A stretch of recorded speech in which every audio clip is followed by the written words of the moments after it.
ബീഫിന്റെ ഒരു കറി ഉണ്ടാക്കും. അപ്പോൾ ഇന്ന് ബീഫ് കറിയാണ് ഉണ്ടാക്കാൻ വേണ്ടിയിട്ട് പോകുന്നത്. ഈ കറിയുടെ ഗ്രേവി ചെറുതായിട്ട് തിക്കായിട്ടിരിക്കും. നല്ല ടേസ്റ്റ് ഉള്ള ഒരു കറിയാണിത്. ഈ കറി അപ്പത്തിന്റെ കൂടെ, ബ്രെഡിന്റെ കൂടെ അല്ലെങ്കിൽ ചോറിന്റെ കൂടെ. ഈസ്റ്ററിന്റെ ഒന്നും ഇപ്പോൾ രാവിലെ അപ്പം ഉണ്ടാക്കണമെന്ന് വെച്ചിട്ടുണ്ടെങ്കിൽ ഇതേപോലെ ബീഫ് കറി ഉണ്ടാക്കിയിട്ടുണ്ടെങ്കിൽ അപ്പത്തിനോട് കഴിക്കാൻ വേണ്ടിയിട്ട് നല്ല ടേസ്റ്റ് ആയിരിക്കും. അപ്പത്തിന്റെ കൂടെ മാത്രമല്ല കേട്ടോ, എന്തിന്റെ കൂടെ കഴിക്കാനാണെങ്കിലും നല്ല ടേസ്റ്റ് ഉണ്ടാവും. അപ്പോൾ നമുക്ക് നോക്കാം ഇതെങ്ങനെ റെഡിയാക്കാന്ന്. ഇത് റെഡിയാക്കാൻ വേണ്ട സാധനങ്ങൾ എന്തൊക്കെയാന്ന് നോക്കാം. അപ്പോൾ ഞാനിവിടെ 1 കിലോ ബീഫ് എടുത്തിട്ടുണ്ട്. ബീഫ് എടുക്കുമ്പോൾ കുറച്ച് ഫാറ്റുള്ള ബീഫായിരിക്കണം കേട്ടോ. അപ്പോഴായിരിക്കും നമ്മൾ കറി വയ്ക്കുമ്പോൾ ടേസ്റ്റ് ഉണ്ടാവുക. അല്ലെങ്കിൽ ഒട്ടും ഫാറ്റ് ഇല്ലാന്ന് വെച്ചിട്ടുണ്ടെങ്കിൽ കറിക്ക് അത്രയ്ക്ക് ടേസ്റ്റ് ഉണ്ടാവില്ല. അപ്പോൾ ബീഫ് 1 കിലോ ബീഫാണ് എടുത്തേക്കുന്നത്. ഇത് നല്ല ഫ്രഷ് ആയിട്ടുള്ള ബീഫ് കേട്ടോ. ഇവിടെ ഞങ്ങൾക്കൊരു സ്ഥലത്ത് ഫ്രഷ് ആയിട്ടുള്ള ബീഫ് കിട്ടും. ഞാൻ കഴിഞ്ഞ ദിവസം ഔട്ട് സൈഡ് ക്ലീനിങ് എന്നൊക്കെ പറഞ്ഞിട്ടൊരു വീഡിയോ ഇട്ടുണ്ടായിരുന്നില്ലേ, അതിനകത്ത് താറാവിനെ വാങ്ങാൻ വേണ്ടിയിട്ട് പോണ ഒരു സ്ഥലം കാണിച്ചിട്ടുണ്ടായിരുന്നില്ലേ, അവിടെ നിന്ന് വാങ്ങിച്ചത് കേട്ടോ ഈ ബീഫ്.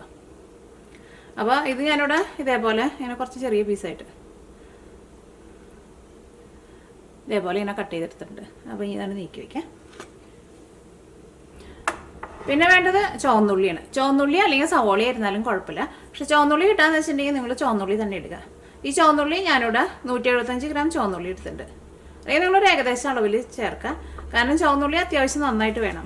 അപ്പോഴായിരിക്കും കറിക്ക് നല്ല ടേസ്റ്റും കറിക്ക് നല്ല കൊഴുപ്പൊക്കെ ഉണ്ടാവുക. അപ്പോൾ സവോളയാണെന്ന് വെച്ചിട്ടുണ്ടെങ്കിൽ ഒരു 2 വലിയ സവോള, മീഡിയം സവോളയെന്ന് വെച്ചിട്ടുണ്ടെങ്കിൽ ഒരു 3 അല്ലെങ്കിൽ ഒരു 3.5 സവോള ചേർക്കാം. പിന്നെ വേണ്ടത് വെളുത്തുള്ളിയാണ്. വെളുത്തുള്ളി ഞാനിവിടെ ഇതേപോലെ ഇങ്ങനെ ഒരു പിടി എടുത്തിട്ടുണ്ട്. പിന്നെ കുറച്ചും കൂടി ഉണ്ട്. നിങ്ങൾക്ക് കാണുമ്പോൾ അറിയാമല്ലോ ഏകദേശം എന്തോരം ഉണ്ടെന്ന്. കാരണം വെളുത്തുള്ളി ആയിരുന്നാലും കുറച്ച് കൂടുതൽ ചേർക്കാം. ബീഫിൽ വെളുത്തുള്ളിയുടെ ടേസ്റ്റൊക്കെ നല്ലതായിരിക്കും. അപ്പോൾ ഇതിപ്പോൾ എണ്ണത്തിൽ എടുക്കാൻ വേണ്ടിയിട്ട് പറ്റില്ല. കാരണം ചിലത് ചെറുതും ചിലത് വലുതൊക്കെ ഉണ്ട്. പേടിക്കേണ്ട, അതിപ്പോൾ ഇച്ചിരി കൂടിയാലൊന്നും കുഴപ്പമില്ല കേട്ടോ.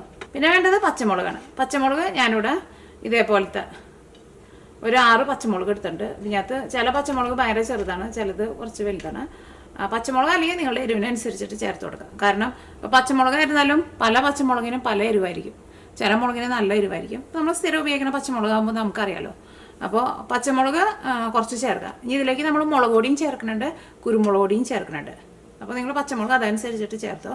ഇപ്പോൾ ആദ്യമായിട്ടാണ് കുക്ക് ചെയ്യണവർക്ക് അത്രയ്ക്ക് കറക്റ്റായിട്ട് അളവ് അറിയില്ല എന്ന് വെച്ചിട്ടുണ്ടെങ്കിൽ ഇത്രയ്ക്ക് അളവിൽ പച്ചമുളക് ഇടുക. പിന്നെ ഇഞ്ചി വേണം. ഇഞ്ചി ആയിരുന്നാലും അത്യാവശ്യം നന്നായിട്ട് ചേർക്കാം. ഇവിടെ ഞാനിവിടെ ഒരു വലിയ കഷ്ണം ഇഞ്ചി ചതച്ചെടുത്തിട്ടുണ്ട്. പിന്നെ കറിയിലേക്ക് പുളിക്ക് വേണ്ടിയിട്ട് തക്കാളിയാണ് ചേർക്കുന്നത്. തക്കാളി ഞാനിവിടെ ഇതേപോലത്തെ 3 തക്കാളി എടുത്തിട്ടുണ്ട്. പിന്നെ കറിവേപ്പിലയും വേണം. പിന്നെ ഇതിലേക്ക് നമ്മൾ മസാലപ്പൊടികളായിട്ട് പെരിഞ്ജീരകം പൊടിച്ച് ചേർക്കും. പിന്നെ കുരുമുളക് പൊടിയും ചേർക്കും. പിന്നെ സാധാരണ നമ്മൾ കറിയിലേക്കൊക്കെ ചേർക്കണ മഞ്ഞൾപ്പൊടി, മല്ലിപ്പൊടി, മുളക് പൊടി, ഈ 5 മസാലപ്പൊടികളും ഞാൻ ഈ കറിയിലേക്ക് ചേർക്കുന്ന സമയത്ത് ഓരോന്ന് ചേർക്കുമ്പോൾ അതിൻ്റെ അളവ് പറയാം. പിന്നെ കറിയിലേക്ക് നമ്മൾ പുളിക്ക് വേണ്ടിയിട്ട് തക്കാളിയും ചേർക്കുന്നുണ്ട്. പിന്നെ ഞാനിവിടെ അധികം പുളിയില്ലാത്ത നല്ല കട്ട തൈര് എടുത്ത് വെച്ചിട്ടുണ്ട്. ഈ തൈരും നമ്മൾ കറിയിലേക്ക് ചേർക്കും. അപ്പോൾ ഇത്രയ്ക്ക് സാധനങ്ങളാണ് ഈ കറി നമുക്ക് റെഡിയാക്കാൻ വേണ്ടിയിട്ട് വേണ്ടത്. ഞാനിവിടെ പെരിഞ്ജീരകമൊക്കെ ഫ്രഷായിട്ട് പൊടിച്ച് വെച്ചിട്ടുണ്ട്. അതെന്ത് സാധനം ഫ്രഷായിട്ട് പൊടിച്ചിട്ട് ചേർക്കാൻ വേണ്ടിയിട്ട് നോക്കാം. അപ്പോൾ നമ്മുടെ എല്ലാവരും വീടുകളിലേക്ക് മിക്സി ഉണ്ടല്ലോ. അപ്പോൾ ഈ മിക്സിയുടെ ചെറിയ ചാറിലിട്ടിട്ടൊന്ന് കറിക്കാൻ മതിയല്ലോ, പെട്ടെന്ന് തന്നെ പൊടിഞ്ഞ് കിട്ടുകയും ചെയ്യും. അതേപോലെ തന്നെ ഫ്രഷായിട്ട് പൊടികൾ ചേർത്തിട്ട് കറി വെക്കുമ്പോഴായിരുന്നാലും കറിക്ക് നല്ല ടേസ്റ്റ് കിട്ടും. അപ്പോൾ ഇത് വെച്ചിട്ട് നമുക്ക് കറിയാക്കാം. അപ്പോൾ ഈ വെളുത്തുള്ളിയും ഒന്ന് ചതച്ചിട്ട് എടുക്കണം, പച്ചമുളകും ഒന്ന് കീറിയിട്ടിടുക, തക്കാളി ഒന്ന് കട്ട് ചെയ്തിട്ട് എടുക്കണം. ഈ കറി ഞാനിവിടെ കുക്കറിലാണ് വെക്കാൻ വേണ്ടിയിട്ട് പോണത്.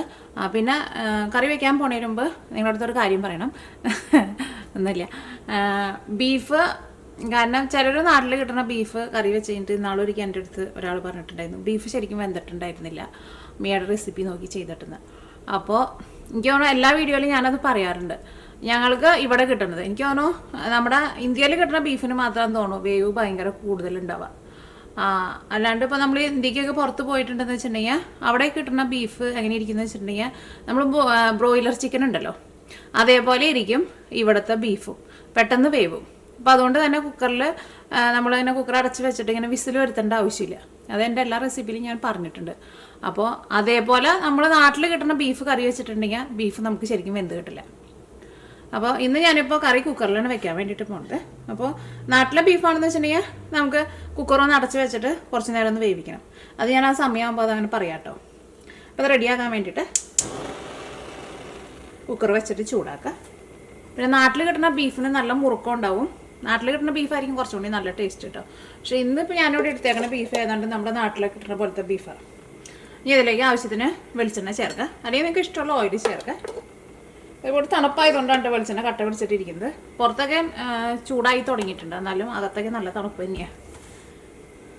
ഇപ്പോൾ ഒരാഴ്ചയാണ് കഴിയുമ്പോഴേക്കും ഇവിടെ പിന്നെ അകത്തേക്ക് ചൂടാ അല്ലെങ്കിൽ തണുപ്പായി ഏതെങ്കിലും ഒരു വെതർ കഴിഞ്ഞിട്ടുണ്ടെങ്കിൽ മറ്റേ വെതർ നമ്മുടെ അകത്തേക്ക് വരാൻ വേണ്ടിയിട്ട് സമയം കൂടുതലെടുക്കും. കാരണം ഇവിടുത്തെ വീടുകളൊക്കെ മരം കൊണ്ടാണ് പണിയത്. അപ്പോൾ പുറത്ത് അത്യാവശ്യം നല്ല ചൂട് വന്ന് ഒരു 2 ആഴ്ചയ്ക്ക് കഴിഞ്ഞാൽ മാത്രമേ അകത്തേക്ക് ആ ചൂട് വരുള്ളൂ. അത് തണുപ്പ് വരുന്ന സമയത്തായിരുന്നല്ലോ. പിന്നെ ചൂട് വന്നിട്ടുണ്ടെങ്കിൽ പിന്നെ അകത്ത് നല്ല ചൂടായിരിക്കും. ഇപ്പോൾ വെളിച്ചെണ്ണ നന്നായിട്ട് ചൂടായിട്ടുണ്ട്. ഇതിലേക്ക് ഞാനിവിടെ ചുവന്നുള്ളിയായിട്ട് ഫസ്റ്റ് ചേർക്കാൻ വേണ്ടിയിട്ട് പോണത്. ഞാൻ ഫസ്റ്റ് ചുവന്നുള്ളിയായിട്ട് ചേർത്തത്. ഈ ചുവന്നുള്ളി ഒന്ന് മുരിഞ്ഞ് കഴിഞ്ഞിട്ടാണ് ഇതിലേക്ക് ബാക്കിയുള്ള ഇഞ്ചിയും വെളുത്തുള്ളിയും പച്ചമുളകും കറിവേപ്പിലയും ചേർക്കുന്നത്. കാരണം ഈ ചുവന്നുള്ളി നമുക്ക് മുരിഞ്ഞിട്ട് നല്ല ഗോൾഡൻ കളറാവണം. അത് സവോള വരുന്നാലും അതേപോലെ തന്നെ. അപ്പോൾ സവോള നിങ്ങൾ കട്ട് ചെയ്തിട്ട് എടുക്കുമ്പോൾ നമ്മൾ സ്ലൈസ് ചെയ്തിട്ട് കട്ട് ചെയ്തിട്ട് എടുക്കില്ല, നീളത്തിൽ കട്ട് ചെയ്തിട്ട് എടുക്കില്ല, അതേപോലെ കട്ട് ചെയ്തിട്ട് എടുക്കണ്ട. ഇതേപോലെ കുറച്ച് ചെറുതായിട്ട് തന്നെ കട്ട് ചെയ്തിട്ട് എടുത്താൽ മതി. എന്നിട്ട് നല്ല ഗോൾഡൻ കളറാക്കിയിട്ട് നന്നായിട്ട് മുരിച്ചിട്ട് എടുക്കണം. അപ്പോൾ കറിയുടെ ഗ്രേവിക്കൊക്കെ നല്ല ടേസ്റ്റ് ആയിരിക്കും. ഇങ്ങനെ മൊരിച്ചെടുക്കാൻ വേണ്ടിയിട്ട് കുറച്ച് സമയം എടുക്കും. സാധാരണ കറി വെക്കുന്നതിൽ ഏറ്റവും കൂടുതൽ സമയം എടുക്കാൻ ഇതേപോലെ ഇങ്ങനെ ഉള്ളിയൊക്കെ മൊരിച്ചിട്ട് എടുക്കാനായിരിക്കും. പിന്നെ അതൊക്കെ റെഡിയായി കഴിഞ്ഞിട്ടുണ്ടെങ്കിൽ പിന്നെ നമ്മുടെ കറി പിന്നെ റെഡിയാക്കിയിട്ട് എടുക്കാൻ വേണ്ടിയിട്ട് വലിയ പാടൊന്നുമില്ല. അപ്പോൾ ഞങ്ങൾക്ക് നൊയമ്പുണ്ടായിരുന്നു കേട്ടോ. ഞാൻ ക്രിസ്ത്യനാണ്. അപ്പോൾ ഞങ്ങൾക്ക് ഈസ്റ്ററിൻ്റെ നൊയമ്പ് എടുത്തിട്ടുണ്ടായിരുന്നു. ഞങ്ങൾ മീറ്റിന് മാത്രമല്ല നൊയമ്പ് എടുത്തേക്കുന്നത്, വേറെയും കുറേ സാധനങ്ങളൊക്കെ എടുത്തിട്ടുണ്ട്. പക്ഷേ മീറ്റിൻ്റെ നൊയമ്പ് ഞങ്ങൾ ഈ ഞായറാഴ്ച ഞങ്ങൾ മാറ്റി. കാരണം എനിക്കിങ്ങനെ ഈസ്റ്ററിൻ്റെ റെസിപ്പികളൊക്കെ ചെയ്യണമെന്ന് വെച്ചിട്ടുണ്ടെങ്കിൽ നൊയമ്പ് എടുത്തിട്ടുണ്ടെങ്കിൽ ഞാൻ ചെയ്യാൻ വേണ്ടിയിട്ട് പറ്റില്ലല്ലോ. അപ്പോൾ ഞാൻ 30 ദിവസം കഴിഞ്ഞ് കഴിഞ്ഞപ്പോൾ മീറ്റിൻ്റെ നൊയമ്പും കളഞ്ഞു. പിന്നെ എനിക്ക് ഭയങ്കര ഇഷ്ടമുള്ള സാധനമാണ് വൈന്. അപ്പോൾ വൈന് ഞാൻ നൊയമ്പെടുത്തിട്ടുണ്ട്. പിന്നെ ചോക്ലേറ്റ്സിന് അതൊക്കെ എനിക്ക് ഭയങ്കര ഇഷ്ടമുള്ള സാധനമാണ്. അതിനൊക്കെ നൊയമ്പെടുത്തിട്ടുണ്ട്. ഇവിടെയൊക്കെ ആകുമ്പോൾ ഞങ്ങൾക്ക് നല്ല വൈൻ കിട്ടും. നമ്മുടെ നാട്ടിലെ പോലെ മധുരമുള്ള വൈനല്ല കേട്ടോ, മധുരമില്ലാത്ത നല്ല വൈൻ കിട്ടും. ഇപ്പോൾ ചുവന്നുള്ളിലേക്ക് മുരിഞ്ഞ് നല്ലൊരു ഗോൾഡൻ കളറായിട്ടുണ്ട്. അപ്പോൾ വലിയ ബർണറൊക്കെ എന്ന് വെച്ചിട്ടുണ്ടെങ്കിൽ തീ പതുക്കെ ഒന്ന് കുറച്ച് വെച്ചിട്ട് മുരിച്ചിട്ട് എടുത്തോട്ടോ, അല്ലെങ്കിൽ ചിലപ്പോൾ ശരിക്കാണ്ട് മുരിഞ്ഞ് കിട്ടില്ല. ഇതിൻ്റെ ഉള്ളിലേക്കൊക്കെയാണ് പുക കയറും. ഇനി ഇതിലേക്ക് നമുക്ക് ഇഞ്ചി വെളുത്തുള്ളി പച്ചമുളക് കറിവേപ്പിലേക്ക് ചേർക്കാം. കറിവേപ്പില ചേർക്കാം, വെളുത്തുള്ളി ചേർക്കാം, പച്ചമുളക്, ഇഞ്ചി ചേർക്കാം. കറിയൊക്കെ വെച്ചാൽ അത്രയ്ക്ക് പരിചയമില്ലാത്തവർ കറിയൊക്കെ വെക്കുമ്പോൾ ഇപ്പോൾ ഇഞ്ചിയൊക്കെ കുറച്ച് കൂടിയിട്ടുണ്ടെങ്കിലും കുഴപ്പമൊന്നുമില്ല കേട്ടോ. പ്രത്യേകിച്ച് മീറ്റൊക്കെ കറി വയ്ക്കുമ്പോൾ ഇഞ്ചിയുടെ വെളുത്തുള്ളിയുടെ ഒക്കെ ടേസ്റ്റ് നല്ലതാണ്. ഇനി സവോളയും ഇഞ്ചിയും പച്ചമുളകൊക്കെ നന്നായിട്ടൊന്ന് വളർന്ന് നന്നായിട്ടൊന്ന് സോഫ്റ്റായിട്ട് വരണം. അതങ്ങനെ മുരിഞ്ഞ് ഗോൾഡൻ കളറാവാൻ വേണ്ടിയിട്ട് നിൽക്കണ്ട. പിന്നെ ഓയിലില്ലാന്ന് വെച്ചിട്ടുണ്ടെങ്കിൽ അതനുസരിച്ചിട്ട് ഓയിൽ ചേർത്ത് കൊടുക്കണം. അല്ലെങ്കിൽ ഇതിലേക്ക് നമ്മളിങ്ങനെ മസാലപ്പൊടികളൊക്കെ ചേർക്കുമ്പോൾ അതും ചേർത്തിട്ട് നമുക്ക് മൊരിക്കണമല്ലോ. അപ്പോൾ അതിനുള്ള ഓയിലില്ലാന്ന് വെച്ചിട്ടുണ്ടെങ്കിൽ മസാലപ്പൊടികളൊക്കെ കരിഞ്ഞു പോകും.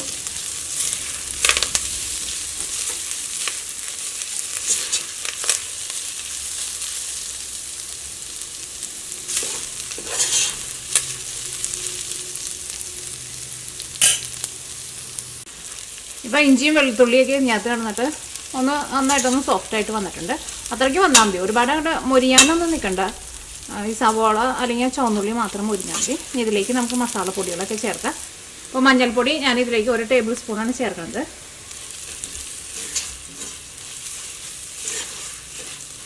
ഇനി മഞ്ഞൾപ്പൊടി ഇതിനകത്ത് കിടന്നിട്ട് നന്നായിട്ട് മൊരിയണം.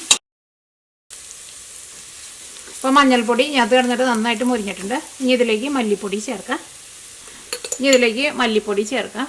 മല്ലി ഞാനിവിടെ ഫ്രഷായിട്ട് പൊടിച്ചിട്ടാണ് എടുത്തേക്കുന്നത്. ഇപ്പോൾ നമ്മൾ പൊടിച്ച് വെച്ചിട്ടുണ്ടെങ്കിൽ ഒരു 2 ആഴ്ചയൊക്കെ ഇരുന്നിട്ടുണ്ടെങ്കിലും കുഴപ്പമൊന്നുമില്ലായിരുന്നു, നല്ല സ്മെല്ല് തന്നെ ഉണ്ടാവും. ഞാനിതിലേക്ക് മല്ലിപ്പൊടി 2 ടേബിൾ സ്പൂണാണ് ചേർക്കുന്നത്. കാരണം ഫ്രഷായിട്ട് മല്ലിയൊക്കെ പൊടിച്ച് ചേർക്കുമ്പോൾ നല്ല മണമാണ്. മല്ലിപ്പൊടി അത് നന്നായിട്ട് മുരിഞ്ഞിട്ടുണ്ട്. മസാലപ്പൊടികൾ കരിഞ്ഞു പോരുത്. ഇനി ഇതിലേക്ക് മുളക് പൊടി ചേർക്കാം. മുളക് പൊടി ഞാനിതിലേക്ക് 2 ടേബിൾ സ്പൂണാണ് ചേർക്കുന്നത്. അല്ലെങ്കിൽ മുളക് പൊടി നിങ്ങളുടെ എരിവിനനുസരിച്ചിട്ട് ചേർക്കാം. ഇതിലേക്ക് നമുക്ക് പെരിഞ്ചീരകവും ചേർക്കണം, ഗരം മസാലയും ചേർക്കണം, കുരുമുളക് പൊടിയും ചേർക്കണം. ഇപ്പോൾ ഞാനിവിടെ തീ നന്നായിട്ട് കുറച്ചെന്നെ വെച്ചേക്കുന്നത്. കാരണം മുളക് പൊടി ചേർത്ത് കഴിഞ്ഞിട്ടുണ്ടെങ്കിൽ തീ നന്നായിട്ട് കുറച്ച് വയ്ക്കുക. ഇനി ഇതിലേക്ക് തക്കാളി ചേർക്കാം. ഇതിലേക്ക് ആവശ്യത്തിന് ഉപ്പ് ചേർക്കാം. തീ എന്തോരം കുറച്ച് വയ്ക്കാമോ അത്രയ്ക്ക് കുറച്ച് വയ്ക്കുക. ഇതെല്ലാം കൂടിയിട്ട് മിക്സ് ചെയ്യുക.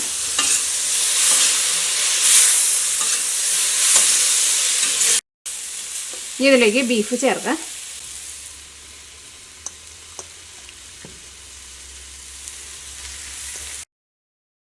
എനിക്കങ്ങനെ മീറ്റൊക്കെ അങ്ങനെ കുറേ നേരം ഇട്ടിട്ട് കഴുകുന്നത് ഇഷ്ടമില്ല.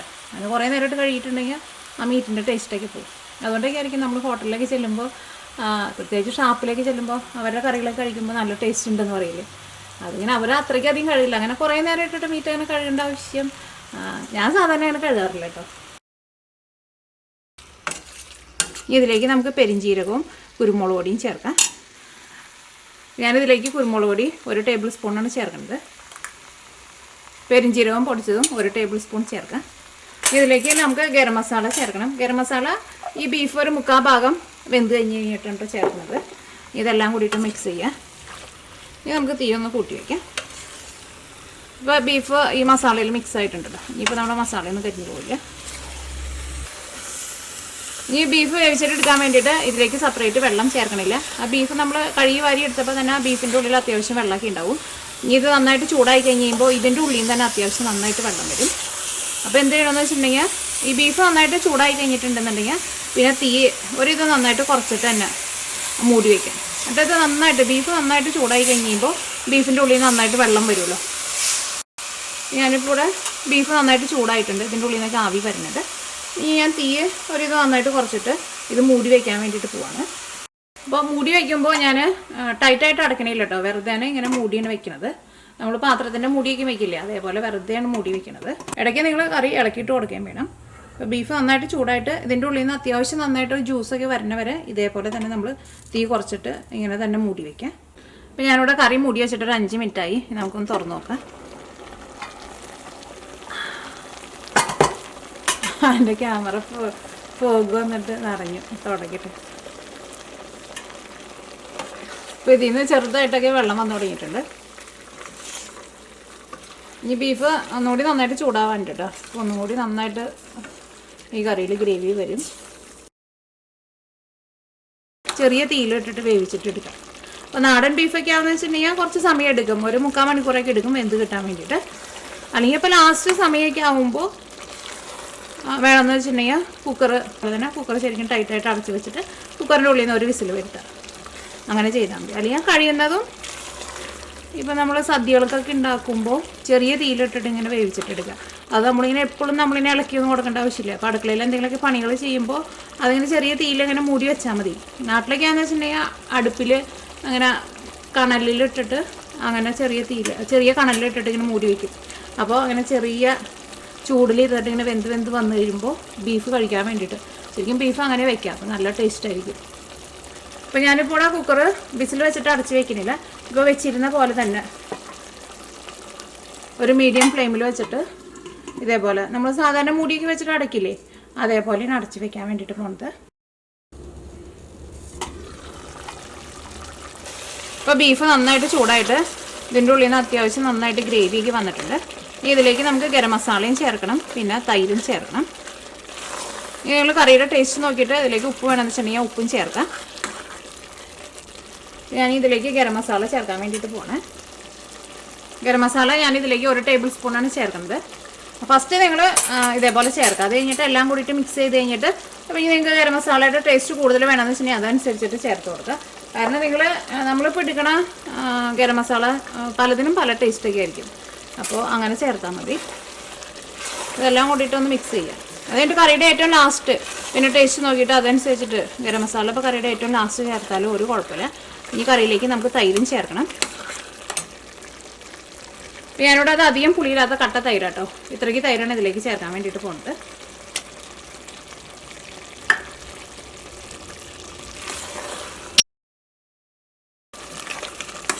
അപ്പോൾ തൈരും ഈ കറിയിൽ നന്നായിട്ട് മിക്സ് ആയിട്ടുണ്ട്.